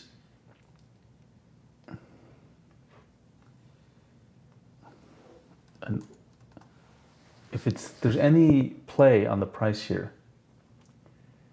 This was. Why are these two different?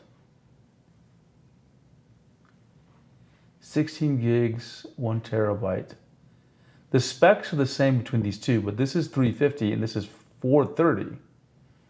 So there's a unclear relationship about the price. Let's take a look here at this thing. They're different variations. That's what's going on here. Okay, maybe this explains it then. We don't want the bare bones, which is 320. 16. Man, the bare bones is 300, and I think that's a good deal.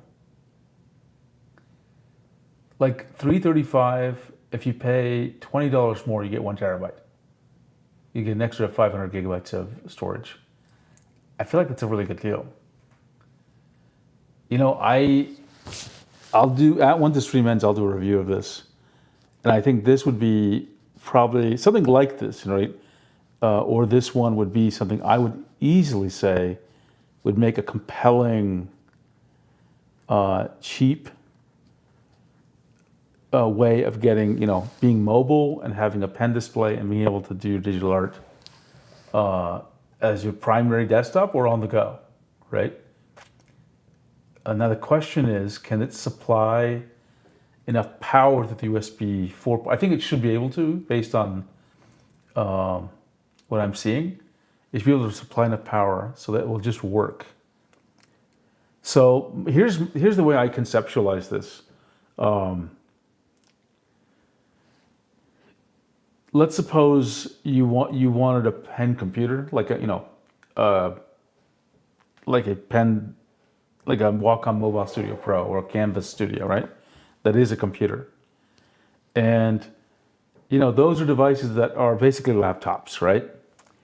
And, you need to plug in a few other things. You need like a mouse, maybe you need some other peripherals. And so you get a USB hub and you plug it into those devices and then you get a hub. So my theory is pretty simple. This thing looks pretty small. And so just conceptualize it like a hub for a moment, right? Like if physically it's about the same dimensions. So you can have the experience you want of having a full, pen display, and of course it'll work with any size pen display, and just have a small little thing here, a little box that adds a few ports, right? The fact that the CPU and memory and storage is there, why do you care? It'll still be a very clean setup, right? Okay, you know what I'm gonna do? I'm gonna search, I think we've done a good job on the stream. We went through a lot of different tablets, we talked about different requirements. I think we found one that may fit it. And get this, if I order it today, which is Thursday now, I can get it by Friday. So, because I am a Prime member, I might actually do that. I'll check a few reviews tonight or this morning, and I might actually order it. And then I can do a little stream on Friday, theoretically, and show people if this actually met my criteria. Okay, you know what? I'm gonna wrap up the stream. Thanks for the few people who showed up. This was actually a really fun discussion. And let me check the Discord if there's anyone who's made a comment here. No, it looks like everyone's sleeping. I think we found a likely candidate, right? And the thing is, I've got everything else. Like, I don't need to spend $675 tonight because I've got a mouse and keyboard, and I've got the only thing I'm missing is the mini PC. Okay, so I'm gonna see if I can order this tonight. Again, I just need to verify the noise. I just don't want a noisy thing because that just interrupts the harmony of my life.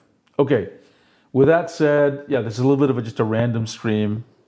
Thanks everyone for joining me. This was a really fun, cool moment just to play around and see what we could do. A spontaneous live stream. Thanks again, and I'll be online soon, and I'll be working on my next video as well. See you, everybody. And this